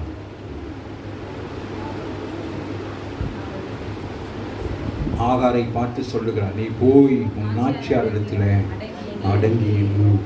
உயிர் கொண்டு ஓடுறான், வயிற்றுல புள்ள, அம்மாவே இல்லையா, செத்து போனான்னு சொல்லி ஓடுறான். உனக்கு பிரச்சனை இல்லை, அந்த பிள்ளை யாரோட பிள்ளை? தேவனுடைய அம்மாவே இல்லையா? இன்னைக்கு அநேகர் என்ன செய்யறாங்க? இன்னைக்கு என்ன பாவம் உலகத்துல, அநேகருடைய காரியங்கள். அதுதான் தேசத்துல இப்படிப்பட்ட சில சம்பவங்கள்லாம் நடக்குது பயங்கரமா. ஆவிகளின் பிதாவுக்கு வெகு அதிகமாக நீங்கள் நடக்க வேண்டும் அல்லவா? அவர்கள் தங்களுக்கு நலமென்று தோன்றினபடி கொஞ்ச காலம் சிற்றிட்டார்கள். அவங்களுக்கு கொஞ்ச காலம் சிற்றிட்டாங்க. அது கூட என்ன சொல்லுவாங்க? நானே எவ்வளோ பார்த்தேன், சரி வரல, என்னது தண்ணி தெளிச்சு விட்டுட்டேன், கையை கழுவி விட்டுட்டேன், அப்படி என் பிள்ளைகள் இருக்கணும். வாசிங்க. இவரோ சொல்லுகிறார், அவருடைய பேர் தரிக்கப்பட்டிருக்கிறதே, அவருடைய நாமம் தரிக்கப்பட்ட பிள்ளைகளா இருக்கிறதுனால அவருக்கு அந்த ஒரு இது பரிசுத்தம், ஹோலினஸ், அம்மாவில்லையா? அதுக்காக தான் என்ன செய்யறாரு? அதுக்கு விரோதமாக தான் இந்த உலகத்தில் இருக்கிற பாவம் என்ன செய்யும்? உங்களை தள்ளிவிட முற்படும். அதனால தான் சொல்றாரு. வாசிங்களேன், எத்தனை வசனம்? அவர்கள் தங்களுக்கு நலமென்று தோன்றினபடி கொஞ்ச காலம் சிற்றித்தார்கள். இவரோ முடிவு பரியந்தமும். இந்த ரட்சிப்பை நீங்க என்ன செய்ய வேண்டும்? முடிவு பரியந்தம் காத்துக்கொள்ள வேண்டும். அப்பொழுதுதான் நீங்க என்ன செய்ய முடியும்? பரலோக ராஜ்யத்துக்குள் பிரவேசிக்க முடியும். ஆமாம் இல்லை? அதனால வாசிங்க, இவரோ ஐயோ அவருடைய பரிசுத்தத்துக்கு, அவரை போல சொல்லுங்க, அவரை போல மாறுவதற்கு தான் இந்த சிக்ஷை. இந்த சிக்ஷை, இந்த 3 மணி நேரம் 2 மணி நேரம் உட்கார்ந்துருக்கிறீங்களே, இது ஒரு சிக்ஷை. சில பேருக்கு ஆளை விட்டால் போதும், யூடியூப்பில் பார்க்கணும், எங்களை அனுப்பிவிடுங்க யாங்கிறீங்களே, சிக்ஷையை போல இருக்கிறதா? உங்களுக்கு அந்த பரிசுத்தம் வருவதற்காக தான் உங்களை என்ன செய்கிறோம்? அவன் இந்த 1 மணி நேரம் 2 மணி நேரம் உங்களை என்ன இந்த சர்வீஸ் பண்ணி கொண்டே இருக்கும். இந்த சர்வீஸ்க்கு வர்றதுக்கு காரணம் என்னது? நீங்கள் 6 நாட்கள் உலகத்தில் இருக்கிற நீங்கள் இந்த 7வது நாள் என்ன செய்யப்படுறீங்க? ஓய்வு நாளும் பரிசுத்த நாளும் என்னது ஆசீர்வதிக்கப்பட்ட நாளாக இந்த 7ஆம் நாளை குறிப்பிட்டிருக்கார். ஆதியாகமம் 2 அதிகாரத்தை நீங்கள் பார்த்தீங்கன்னா அவர் என்ன செய்கிறார்? 6 நாட்கள் இந்த உலகத்தை உண்டாக்கி 7வது நாளை ஓய்வு நாளாகவும் பரிசுத்த நாளாகவும் ஆசீர்வதிக்கப்பட்ட நாளாகவும் வைத்திருக்கிறார். அப்போ அதனால தான் இந்த நாளில் ஆண்டவர் எடுத்துக்கிறாங்க. என்ன செய்கிறாரு? உங்களை பரிசுத்தப்படுத்தி, நம்மவே இல்லையா? இப்போ நம்ம சபையில் ஒரு ஞாயிற்றுக்கிழமை மட்டும்தான் நம்ம என்ன செய்கிறோம்? திருவிருந்து கொடுக்கிறோம். அநேக சபைகள் என்ன செய்வாங்க? அனுதினமும் கொடுப்பாங்க. அனுதினமும் என்ன செய்ய வேண்டும்? பரிசுத்தம் உள்ளவன் இன்னும் பரிசுத்தமாக்க வேண்டும், நீதி செய்கிறவன். ஆமாம், ஒவ்வொரு நாளும் என்ன செய்கிறது? பரிசுத்தம். ஆமாம், அப்படிதான் இருக்கு. அப்போ நம்ம என்ன செய்கிறோம்? மாதத்தில் ஒன்றும் கொடுக்குறோம் அல்ல, சரியாக கொடுக்க வேண்டும் என்று சொன்னால் அனுதினமும் என்ன செய்ய வேண்டும்? அல்லது மாதங்கள் தோறும் என்ன செய்ய வேண்டும்? நீங்கள் சபைக்கு வந்து வார்த்தையை கேட்டு என்ன செய்ய வேணும்? வார்த்தையில் வெலப்பட்டு அதுக்கு பிறகு நீங்கள் என்ன செய்யப்படுறீங்க? பரிசுத்தமாக்கப்பட்டு நீங்கள் போகிறீங்க. சரியா? அது மெத்தட்ஸ். ஆனால் நம்ம சில நேரங்கள் சில காரியங்களை ஒதுக்குறதுனால ஜனங்கள் அப்படியே சோர்ந்து போயிடுறாங்க. ஒரு 2வது ஞாயிற்றுக்கிழமை தான் திருவிருந்து, அன்னைக்கு மட்டும் கூட்டமாக போவோம், திருவிழாவுக்கு போகிற மாதிரி காவடி எடுத்துகிட்டு வருவோம். மற்ற நாளைக்கெல்லாம் வீட்டுக்கு எப்படி தான் வீட்டுக்குள்ளே உட்காந்துருக்கீங்களோ தெரியாது. நீங்கள் யோசிச்சு பாருங்கள், அந்த நாள் உங்களுக்கு எப்படி இருக்கும்? ஒரு நாளைக்கு வராட்டி எப்படி? இங்கே ஒரு ஊழியம் நடக்குதுங்கிற நேரம் நீங்கள் வீட்டில் உட்காந்துக்கிட்டு வெத்தலை பாக்கு போட்டுக்கிறதா எப்படி இருக்கும்? யோசிச்சு பாருங்கள். சொல்லுங்கண்ணே. டிவியை போட்டு பார்த்துக்கிட்டு, சீரியலை பார்த்துக்கிட்டு உட்காந்துக்கிட்டு அப்படி உங்களை என்ன செய்வீங்க? சரிப்படுத்திக்கிடுவீங்க. ஆமாம், ஒரு டெடிகேஷன் படி செலுத்தணும். நாமே கட்டளை ஊழியத்தை கட்டி எழுப்பி கொண்டிருக்கிறோம். போராட்டங்கள் தான். ஆனால் வாசிங்க, இவரோ யோசித்து பாருங்களே, யோசிங்களே, ஆண்டவர் ஏன் நம்மளை சிக்ஷிக்கிறாரு? அவரை போல கிறிஸ்துவம் என்ன சும்மா இல்லை, ஹோலினஸ். இயேசு என்ன எப்படி இருக்கிறாரு? அவர் பரிசுத்தராக இருக்கிறார். பூமியில பிறந்தெழுது அழகான ஒரு வார்த்தை இருக்குது. அவர் என்னது என்னது பாவம் அறியாத சுத்த கண்ணனா, தீமை பார்க்க மாட்டாத வாலிபன். இஸ் யங் மேன், 32 வயசு. யூதர்கள் அழகானவர்கள். 30 வருஷம் என்னது வீட்டுக்குள்ளேயே தான் இருக்கிறார். அம்மாவே இல்லையா? அம்மாவோடே தான் இருந்தார். அம்மாவே இல்லையா? வேறையெல்லாம் எத்தனை பேர் பார்த்துருப்பாங்க. இயேசு இருக்கார். அம்மாவே இல்லையா? 1000 பேர்களில் 10000 பேர்களில் அவரோ சுத்த அந்த ஹோலினஸை பாதுகாத்து கொண்டார். இன்னைக்கு ஆவிக்குரிய பிள்ளைகள் நம்ம எப்படி இருக்கணும்? இந்த இதை பாதுகாத்து. ஏதே அவர் நமக்குள் இருக்கிறபடினா நம்ம என்ன செய்யணும்? அந்த பரிசுத்த ஆவியை அதனால தான் சிக்ஷிக்கிறாராம். அது செய்யாத இது செய்யாதன்னா நமக்கு கோபம் வருது. அது பாருங்கள், சொல்ல உலகத்தோடவே ஏதோ ஒரு காரியத்துக்காக உங்களை சிக்ஷிச்சு எல்லாம் பண்றோம். ஆனால் இவரோ நம்முடைய பரிசுத்தத்துக்கு நாம் பங்குள்ளவர்கள் ஆகும் பொருட்டு நம்முடைய பிரயோஜனத்துக்காக ஞானஸ்நானம் பெற்று சபைக்கு வர்றது பெரிதல்ல. நாம் அந்த பரிசுத்தத்தை என்ன செய்திருக்கிறோம்? அணிந்திருக்கிறோம். அதை தீட்டுப்படாதபடிக்கு நாம் என்ன செய்ய வேண்டும்? அதை பாதுகாத்து. அதுக்காக தான் நம்மளை சிக்ஷிக்கிறார். புரியுதா? இப்போ சிக்ஷைன்னு என்ன நினைக்கிறீங்க? வியாதி, வேற என்னது, ஏதாச்சும் கடன் பிரச்சனை, வேற என்னது, இப்படியெல்லாம் உங்களை சிக்ஷிக்க முடியும். அவர் எந்த சிக்ஷிக்கிறார்னா பரிசுத்தத்தில் வராமின்னு சொல்லுங்க. அதில் நீங்கள் சரியாக இருக்கணும். சபைக்கு வர்றது, வேத வாசிப்பது, ஜெபம் பண்ணுகிறது, இதில் நீங்கள் எப்பொழுதும் ஆண்டவரோடு எப்படி இருக்கணும்? அதை நான் சொன்னேன். ஜெபங்கிறது என்னது? அவரோடு பேசு. இனிமேல் பேசி பழகுங்க. இந்த ஜெபங்கிற பேரில் போயிட்டு உட்காந்துக்கிட்டு அப்படியே தலையில் துணியை போட்டு செபத்தை பிடிச்சிக்கிட்டு உட்காந்துக்கிட்டு என்னது காக்கா கரையில் மாதிரி கரையுது. இல்லை, அதிகாரம் கொடுத்துருக்கிறார். நேற்று பார்த்தோம். ஆண்டவர் என்ன செய்தார்? மாமியாரை பார்த்து என்ன செய்தாரு? மாமியாரே, பேதுடைய மாமியாரே, அவ்வளோதான் கட்டளை கொடுத்தார். ஜுரம் அவ்வளோதான். ஆமாம் இல்லையா? அப்போ அதனால நம்ம நினைக்கக்கூடாது. நிறைய நேரம் நம்ம தான் நினைக்கிறோம் சிக்ஷைனோட என்ன நினைக்கிறோம்? அல்ல, நம்மளை பரிசுத்தப்படுத்துவதற்கு ஒரு நாளுக்கு நாள் வாசிக்க நான் முடிச்சுட்டேன். நம்முடைய சொல்லுங்க, நம்முடைய பிரயோசனத்துக்காக தான் நாம் சிக்ஷிக்கப்படுகிறோம். அதாவது என்ன சிக்ஷைக்குன்னா வேறு விதமான சிக்ஷை இல்லை, உலக பிரகாரமான சிக்ஷை இல்லை. உலக பிரகாரமான சிக்ஷைக்கு தான் இப்போ உலக பெற்றோர்கள் நம்மளை அடித்து துன்பப்படுத்துகிறாங்க. இது அப்படிப்பட்டதல்ல, இது நம்மை பரிசுத்தப்படுத்துகிறதாக இருக்கிறது. அப்போ வேத வசனத்தை வாசிங்க. அம்மா அப்பா சொல்லுவாங்க, அந்த நாட்கள்லாம் வேத சங்கீதமாக பைபிள் வாசிக்கலைன்னா என்ன இல்லை, காலையில் சாப்பாடே இல்லை. இப்போ பிள்ளைகள் நாங்கள் மார்னிங் பிரேக்ஃபாஸ்ட் எடுக்கிறது இல்லை, அது எங்களுக்கு பழக்கம் ஆகிடுச்சு. அம்மா இல்லையா? புரியுதா? அன்னைக்கு அப்படி இல்லை. என்னது கட்டாயம் என்னது? சாப்பிடுங்க சாப்பிடுங்க. எனக்கு அநேக பிள்ளைகள், இந்த பிள்ளைகளுக்கு நான் சொல்லுவேன், இப்போ உங்களுக்கு தெரியாது, இப்போ வாலிப நாட்களில் பிற்காலத்தில் என்னது இது உங்களுக்கு வீணான பிரச்சனைகளை கொண்டு வரும். பிரேக்ஃபாஸ்ட்னா என்னது? இரவு என்னது, இரவு எத்தனை மணிக்கு சாப்பிட்றீங்க? 9 மணிக்கு 8 மணிக்கு சாப்பிட்டு அது இப்போ உள்ளவங்க முழுங்குறீங்க. முழுங்குறத விழுங்குறதா?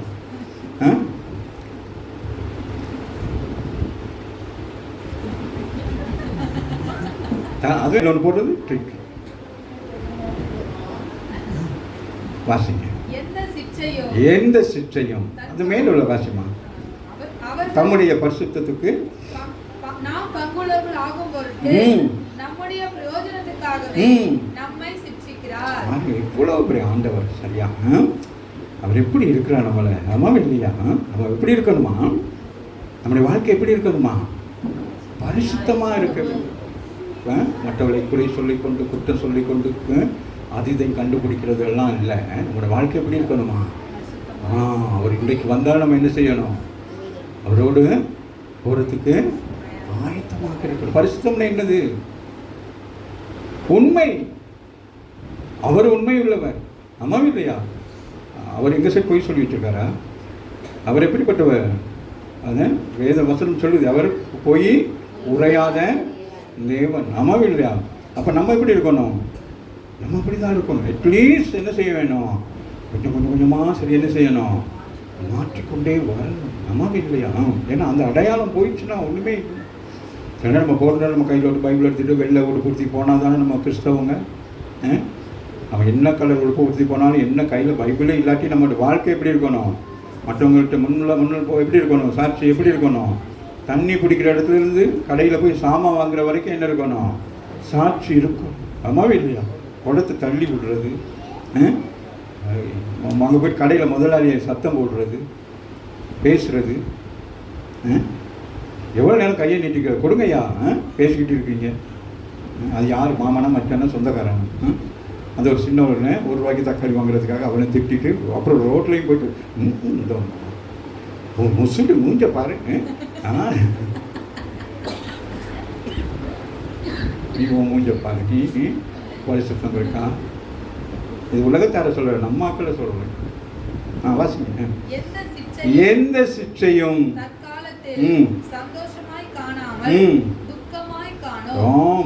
படிங்கன்னா துக்கமாக தான் இருக்கும். பாஸ் ஆகிட்டு அப்புறம் இதெல்லாம் என்னது, அந்த மெடல்லாம் குத்தி வேண்டது தலைக்கு அந்த கப்பெல்லாம் போட்டு அப்படி எடுக்கிற நேரம் ஸோ ஹாப்பி. சொல்லுங்க, அம்மாவே இல்லை? அதான் பவுல் சொல்லுகிறார், நான் நல்ல போராட்டத்தை போராடினேன், ஓட்டத்தை முடித்தேன், எனக்கு அங்கே என்னது கிரீடம் வச்சிருக்கிறாங்களா? எப்போ அந்த கிரீடம் சூடுவாங்க சொல்லுங்க பார்ப்போம்.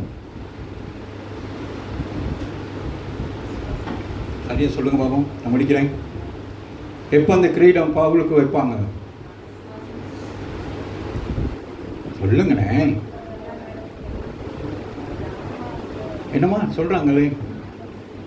கவிதா சிஸ்டர் சொல்லுங்க. எப்பரா அவங்க பேர் என்னது? லிதியால் பாருங்க, உட்காந்து சிஸ்டர் கவிதா சிஸ்டர் மாதிரியே இருக்கிறாங்களே. என்னம்மா என்ன கேட்டேன்? எப்போ இந்த கிரீடம் அவங்களுக்கெல்லாம் வைப்பாங்க சொல்லுங்க, யாராச்சும் ஒரு சொல்லுங்க. நல்ல போராட்டத்தை போராடிட்டோம். எப்போ நமக்கு இது கிடைக்கும்? கிராஜுவேஷன் எல்லாம் எப்போ கிடைக்கும்? ஏமா அதான் எப்போ பவுலுக்கு அந்த கிரீடம் வைப்பாங்க?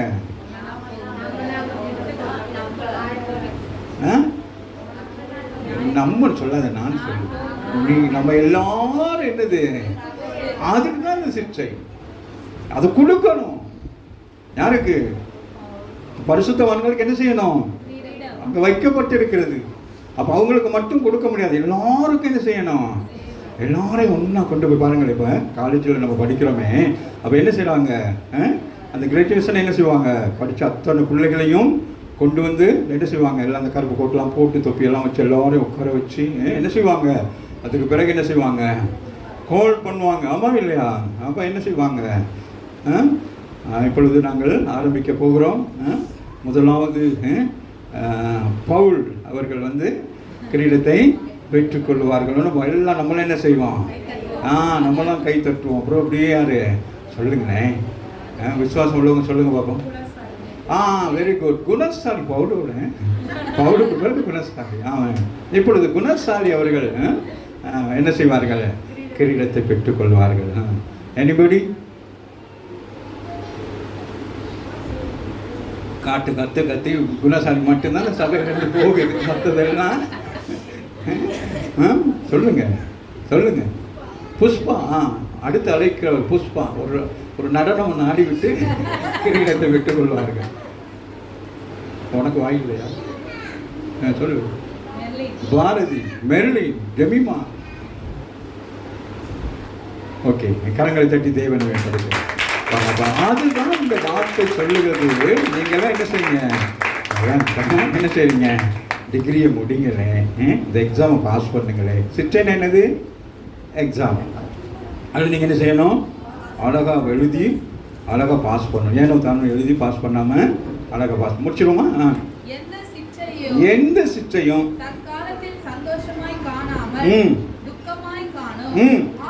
ஆகிலும் பிற்காலத்தில்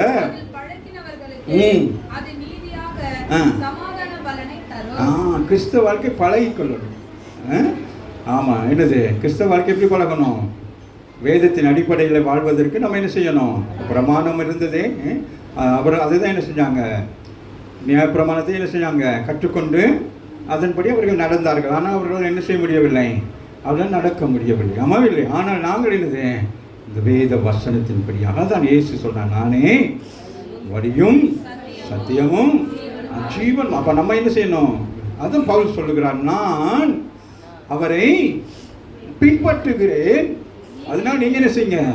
என்னை பின்பற்றுங்க. அப்ப நீங்களும் எப்படி இருக்கிறீங்க? நீங்களாம் எப்படி இருக்கீங்க சொல்லுங்களேன். நீங்களே என்ன இப்படி இருக்கீங்க சொல்லுங்க. யார? அப்ப நீங்க என்ன சொல்லணும்? என்னை பின்பற்றுங்கன்னு சொல்லணும். ஆனா நம்ம சொல்ல மாட்டோம். தேவபக்தம் நம்ம சொல்லக்கூடாது. அப்படியா? நீங்க என்ன செய்யணும்? இன்னைக்கு கிறிஸ்தவர்கள் அப்படி வந்து சொல்லிட்டாங்கன்னா பெரிய ஒரு எழுப்புதல், அதுதான் எழுப்புதல். இன்னைக்கு நமக்கே என்னது நம்பிக்கை இல்லாமல் இருக்கிறோம். ஏன்னா நம்ம இன்னும் குறைவுள்ளவர்களாகவே இருக்கிறோம். குறைவுகளை நாம் சரிப்படுத்திக் கொள்ள வேண்டும். அவருக்கு உகந்த காரியங்கள் வேறு உள்ளமல்ல, நம்ம சும்மா அவர் விரும்புகிற காரியம் உண்மையாக இருக்கணும். கிறிஸ்தவர்களான என்னது, அந்த நாட்களில் கிறிஸ்தவன் சொன்னால் என்ன சொல்லுவாங்க? உண்மை பேசுவாங்க. கிறிஸ்தவங்க என்ன செய்வாங்க? ஜெபிப்பாங்க, உண்மை பேசுவாங்க, சபைக்கு சரியாக போவாங்க. அம்மாவே இல்லையா? இப்போ அதெல்லாம் என்ன ஆயிட்டு இப்போ குறைஞ்சி போச்சு. அம்மாவே இல்லை? கிறிஸ்தவங்களா பொய்ய வாரி கொட்டுவாங்க, சர்ச்சு பக்கமே போக மாட்டாங்க. வேற என்னது? அப்படி நம்மளை குறித்து என்ன ஆயிட்டு இப்போ என்ன நம்ம சரிப்படுத்த வேண்டும். அம்மாவே இல்லையா? வாசிங்கடா முடிச்சுட்டேன். எது எந்த வசனம்?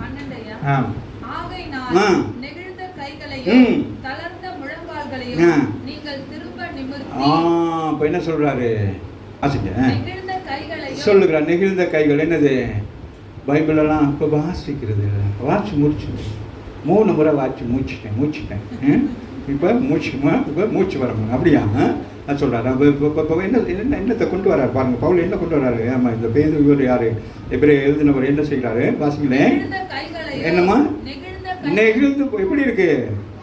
எப்படி இருக்கிறோம்? சோர்ந்து போயிட்டோம். அம்மாவே இல்லையா?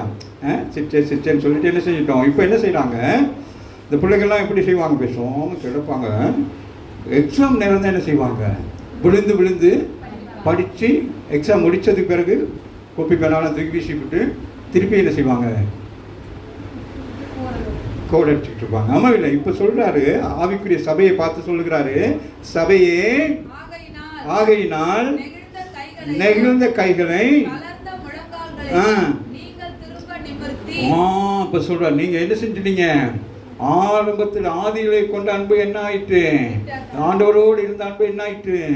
குறைஞ்சி போயிட்டு. ஜெபம் குறைஞ்சி போச்சு, வேதம் வாசிக்கிறது குறைஞ்சி போச்சு. சபைக்கு வரங்க புதன்கிழமை சபைக்கு வராத ஜனங்களுக்காக நம்ம இங்கேருந்து அழுது ஜெபிக்கிறோம்னா எந்த அளவுக்கு சபை போய்கிட்டு இருக்கோமா இல்லையா? சபையில் உள்ள பிரச்சனைகள், இதுக்காக ஒரு கான்ஃபரன்ஸ் வச்சு சட்டமன்றம் கூடி நம்மளாம் உட்காந்து எல்லாத்தையும் செய்ய வேண்டியதாக இருக்கிறது. அம்மாவும் இல்லையா? புரிகிறதா? வாசிங்க. சொல்ல நெகிழ்ந்த கைகள். எப்படி இருக்கு கைகள்லாம்? எப்படி இருக்கு சொல்லுங்களேன். ஆமாம், ஜெபமெல்லாம் பண்ணாட்டி என்ன ஆயிரும்? அப்படியே தான் இருக்கும். சிஸ்டர் எப்படி இருக்கீங்க? தலையெல்லாம் வாராமல் எல்லாம் தலையெல்லாம் பிச்சு போட்டுக்கிட்டு இப்படியே இருக்கும்.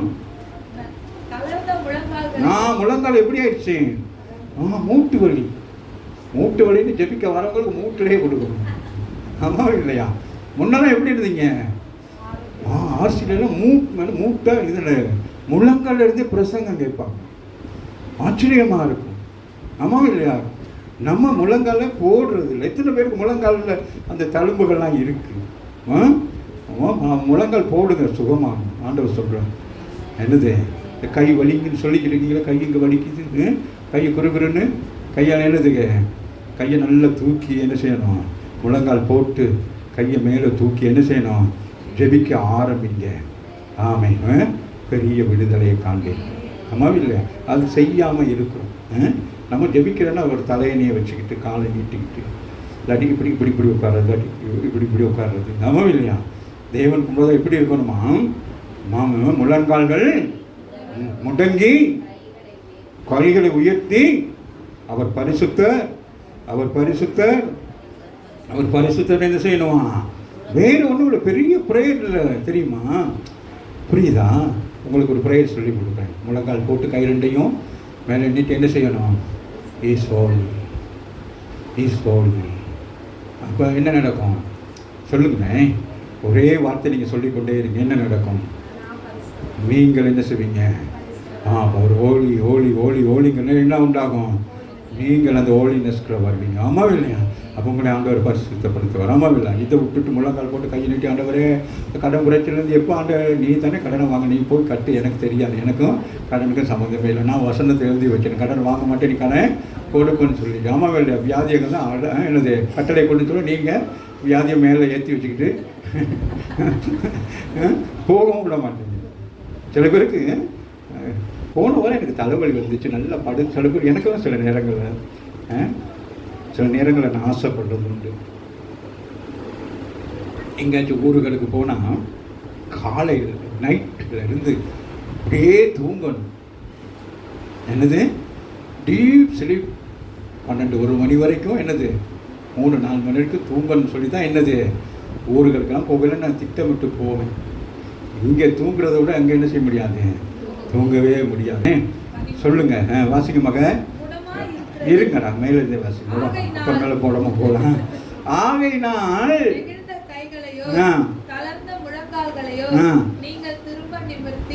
இப்போ சொல்ற ரொட்டீனா என்னது முழங்கால் போட்டு தான் ஜெபம் பண்ணுவீங்க,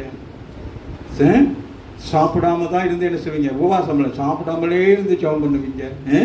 இப்போ சாப்பிட்டு கூட என்ன செய்ய மாட்டேங்குவீங்க, ஜெபம் பண்ண மாட்டேங்க. இப்போ அதனால தான் சொல்றாரு, பாருங்களேன், இந்த 11 வாசிங்களேன்.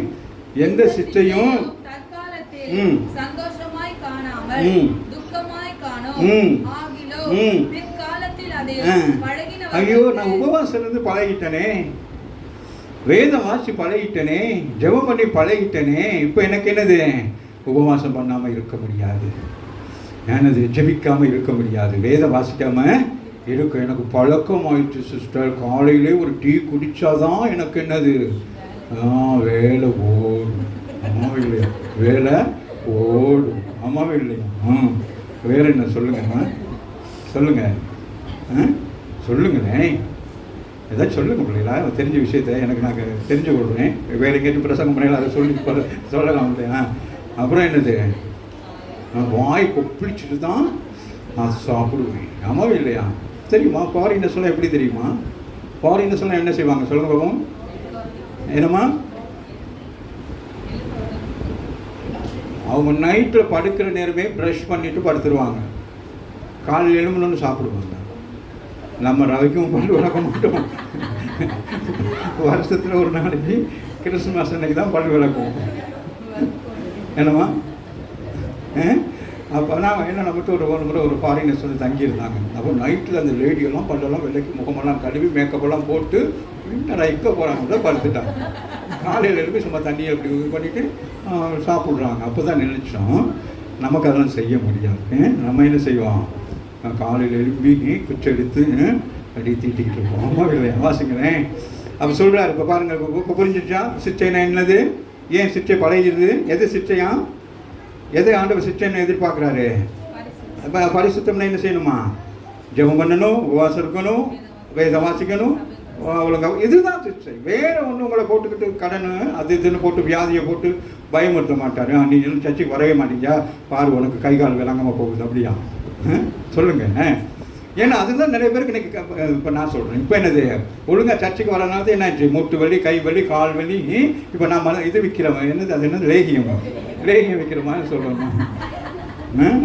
சுகமளிக்கும் ஆராதனை, கால் வலியா, கை வலியா, முதுகு வலியா, ஏசு ரட்சிக்கிறார், ஊழியத்துக்கு வாங்க, விடுதலை கொடுக்கும், எண்ணெய் பூசி, வெரி கேர்ஃபுல், கட்டளை கொடுங்க. வாசிங்க, முடிச்சுட்டேன். ஆகையினால் சொல்லுங்க, நெகிழ்ந்த கைகளையும் ப்ளீஸ், உங்களால முடியும். சொல்லுங்க, என்ன செய்வாங்க, ஸ்போர்ட்ஸ் ஓடுறதுல என்ன செய்வாங்க, என்ன சொல்லுவாங்க, இங்கேருந்து வெளியே போவீங்க, உங்கள் பேரை சொல்லி கூப்பிடுவாங்க, அடுத்து 100 மீட்டர் ஓடுறதுக்கு யாராச்சும் சொல்லுங்க, முத்தமா என்ன சொல்லுவாங்க, டீச்சர் மாதிரி என்ன சொல்லுவாங்க, ஏய் உன்னால முடியும், உன்னால் முடிப்பாங்க. ஆண்டவர் சொல்லுகிறார், பரிசுத்த ஆவியானது காலை வேளையில் உங்களால் முடியும், முழங்கால் படியிட்டு பல மணி நேரம் ஜெபிக்க, உங்களால் முடியும் வேதங்களை வாசிக்க, ஆண்டவரோடு பேசுவதற்கு உங்களுக்கு ஒரு பெரிய ஒரு சாய்ஸ். ஆமாம் இல்லையா? அதுதான் இதுதான் சொல்கிறாங்க. ஆமாம் இல்லையா? அதுதான் சொல்லுவாங்க. ஆண்டவர் சொல்கிறேன், முடிச்சுட்டேன். என்ன சொல்கிறாருமா, திரும்ப அப்படின்னா என்னது, இது வரைக்கும் போட்டிங்க, இப்போ முழங்கால்லாம் போடுறது இல்லை. ஆமாம் இல்லையா? சொல்கிறேன், ப்ளீஸ் உங்களுக்காக நான் என்ன செய்கிறேன், உங்கள் பிரயோசனத்துக்காக நம்முடைய பரிசுத்தத்துக்கு நாம் பங்குள்ளராகும்படிக்கு பொருட்டு நம்முடைய பிரயோசனத்துக்காகவே நம்மளை சிக்ஷிக்கிறார். ப்ளீஸ் பிள்ளைகளுக்கு சின்ன வயசில் சொல்லி கொடுத்துருங்களேன். சண்டே கிளாஸு இதிலே அவங்களுக்கு எல்லாம் அவன் என்ன செய்வாங்க, பழகி கொடுத்துருவாங்க. ஆமாம் இல்லையா? இப்படி ஜெபிக்கணும், இப்படி பண்ணணும், இப்படி எல்லாம் சொல்லி கொடுத்தா அந்த பிள்ளை பாருங்க பெரிய சில ஸ்கூல்கள் எல்லாம் அந்த கத்தோலிக் ஸ்கூல்லலாம் சொல்லி கொடுத்துருவாங்க. அப்போ பிள்ளைகள் அவ்வளோ டிசிப்ளினிங்காக இருக்கும்.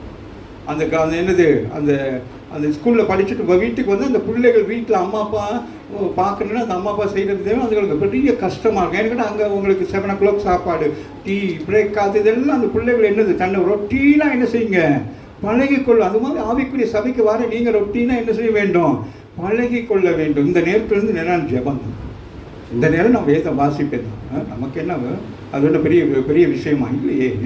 அது அப்படி செஞ்சுட்டு போயிட்டீங்கன்னா அது பாருங்களேன், அது என்ன அவர் சொல்கிறாரு, அது நமக்கு பழக்கமாக வந்துடுமா. ஏன் மெல்ல பேசுங்க, நல்ல சத்தம் வாசுங்க.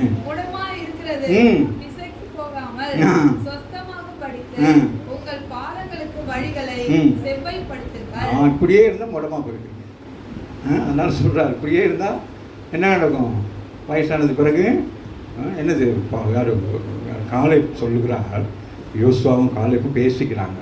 ஹாய் காலை, அவர் எப்படி இருக்கீங்க யோசுவா, 2 பேரும் வயதாச்சு. 2 பேரும் எப்படி பேசுகிறாங்க, ஏய் உனக்கு தெரியுமா மோசே நம்மளை பிரதிஷ்டை பண்ண நேரம் அப்போ இருந்த பலன் எனக்கு இப்பையும் இருக்கு.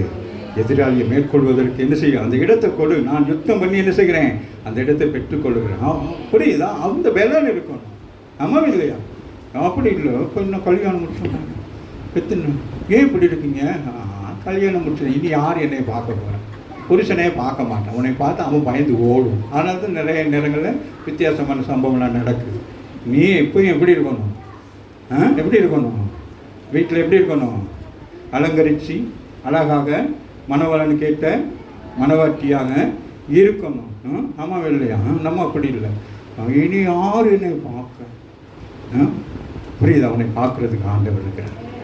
உன்னை பார்க்கறது உன் மனவளனாகிய கிறிஸ்து உன்னை பார்க்கிறார். உனக்குள்ள ஒரு அலங்காரத்தை பார்க்கிறார், உனக்குள்ள ஒரு அலங்கார வஸ்திரம். அந்த வஸ்திரத்தை என்ன கரைப்படாதபடி நீ என்ன செய்ய வேண்டும், அதை காத்து கொள்ள வேண்டும். சும்மா சாக்கு போக்கெல்லாம் சொல்லிக்கிட்டு முடங்கி போய் கிடக்கக்கூடாது. பாருங்களேன், அழகாக எழுதுறாரு, முடங்கி இருக்கிறத முடங்கி இருக்க பெசகி போயிடும். கால் ஏன் இப்படி இருக்கு, பெசகி போச்சு.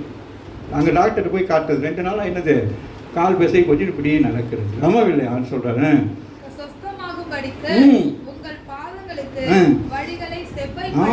உங்கள் பாதங்கள் மலையில் மேல் எவ்வளவு அழகாக இருக்கிறது. அப்ப சொல்லுகிறார், நீங்க அப்படியே பெசகி போய் முழங்கால் போடாமல் இருக்காதீங்க, ஜெபம் பண்ணுங்க. எல்லாம் பண்ணிட்டு இயேசு கிறிஸ்து எல்லாவற்றையும் நமக்கு என்ன செய்தான், முன்மாதிரியாக செய்துவிட்டு அவர் மலைகளில் போய் சுவிசேஷம் அறிவித்தார். அப்படியே பாதங்கள் அழகாக காணப்பட்டது. நம்ம யோசித்து பாருங்களேன், எப்படி இருந்துச்சு பாதம், ஊழியக்காரோட பாதம் எப்படி இருக்கும், ஊழியக்காரோட கைகள் எப்படி இருக்கும். சில தாய்மாரோட கைகளை பார்த்தா கவலையாக இருக்கும். தாய் எப்படி இருக்கும், முரட்டுத்தனமாக இருக்கும். அது பிள்ளைகள் பார்க்க மாட்டாங்க. அந்த சமைச்சு வேலை செஞ்சு அவங்களே எல்லாம் செய்வாங்க. ஆனால் பிள்ளைகள் உட்காந்து பேசாமல் பார்த்துக்கிட்டு, டீ கொண்டாங்கம்மா, சமசை வாங்கம்மா, அதை செய்யுங்கம்மா, இதை செய்யுங்க. ஆனால் அந்த தாயோட கை, அந்த கால்கள் உழைச்சவங்களோட கை கால் இந்த இதுலெல்லாம் சித்தால் வேலையெல்லாம் செய்கிறாங்களே, அவங்களெல்லாம் போய் பாருங்களேன், கை எப்படி இருக்கும், எப்படி இருக்கும், பயங்கரமா இருக்கும். அம்மாவில் வாசிங்களேன், சொல்லுகிறாரு, முடமாய்க்கிறது பிசகி போகாமலும்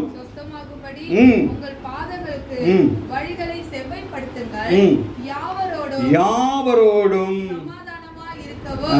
சொல்ல, எல்லாரோடும் எப்படி இருக்கணுமா, சமாதானம் இருக்கணும். இதான் சொல்றாரு. இதுதான் இந்த சிக்ஷைக்குரிய கடைசி பாயிண்ட். இது கீ வேர்டு.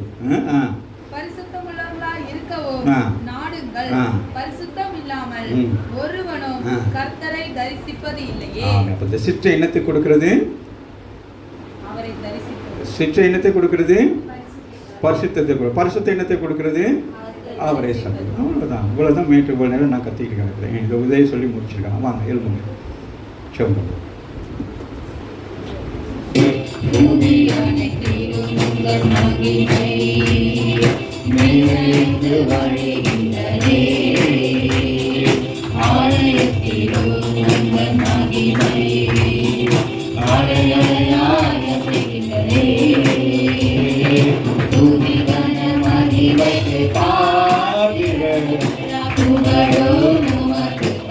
எல்லாத்தையும்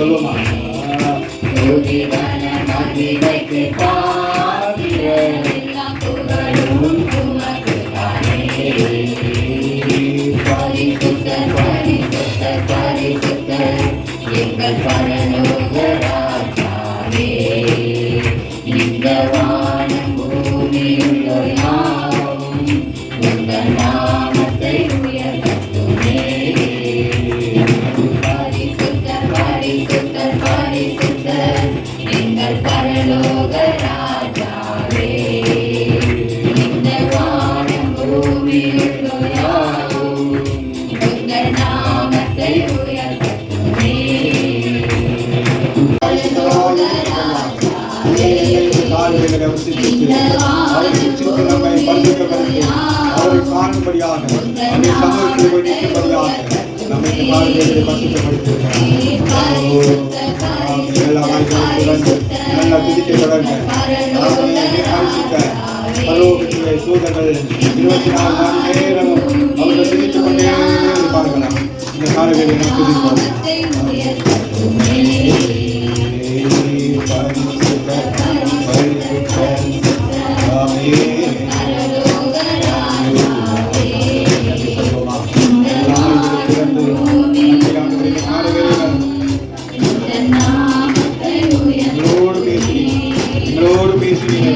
எங்களோடு பேசின வார்த்தைகளுக்காக நன்றி சொல்லுகிறோம்.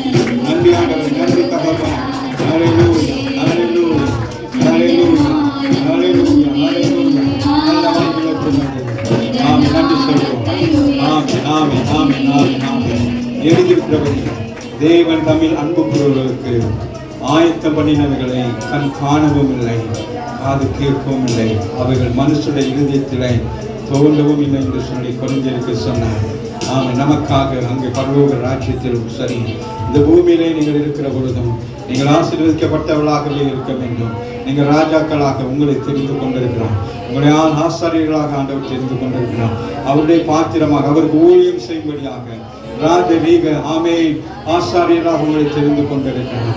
ஆகவே தான் உங்களுக்கு என்று பரலோகத்திலே ஒரு பெரிய ஒரு பொக்கிஷத்தை கர்த்தர் வைத்திருக்கிறார். அது நம்முடைய கண்கள் காணவில்லை, நம்முடைய காதுகள் கேட்கவில்லை, அது நம்முடைய இருதயத்திலே தோன்றவில்லை.